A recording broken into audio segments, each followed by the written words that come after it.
haunted doll. Part 3. Don't break the circle, Khalid shouted, his voice cutting through the chaos. We have to finish the ritual. Ahmed fought the urge to flee, forcing himself to focus on the incantation. As they chanted the final words, the doll let out an ear-piercing scream, and a dark, shadowy figure rose from it. The figure twisted and writhed, then vanished with a final, blood-curdling shriek. The room fell silent, the light stabilized, and the oppressive cold lifted. Ahmed and Khalid stood in stunned silence, barely able to comprehend what had just happened. Is it over? Ahmed whispered, his voice trembling.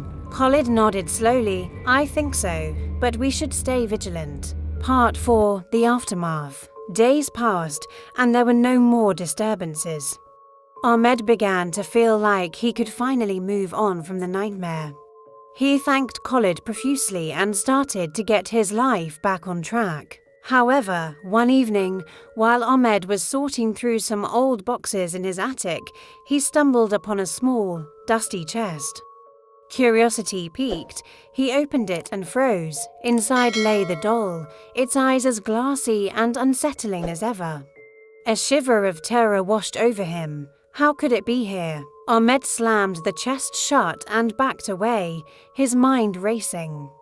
Had the ritual failed, or was this a new trick by the malevolent spirit? Determined not to let the doll take control again, he grabbed the chest and headed for the backyard. He dug a deep hole and buried the chest, pouring salt over it and chanting the incantation he had memorized. Just as he finished, he felt a cold breeze brush past him, and for a moment, he thought he heard a faint giggle.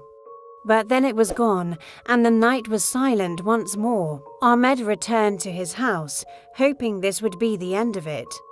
He felt a sense of uneasy peace, knowing that the doll was buried deep and protected by the ritual. But deep down, he knew he would never forget those glassy eyes and the sinister giggles that had haunted his nights. And sometimes, just as he was about to fall asleep, he swore he could still hear a soft giggle and feel a cold hand brush against his shoulder. Hello to all esteemed listeners of Sadat TV. This was our story, and we hope you liked it. Do you prefer short horror stories or long ones? Please leave your thoughts in the comments.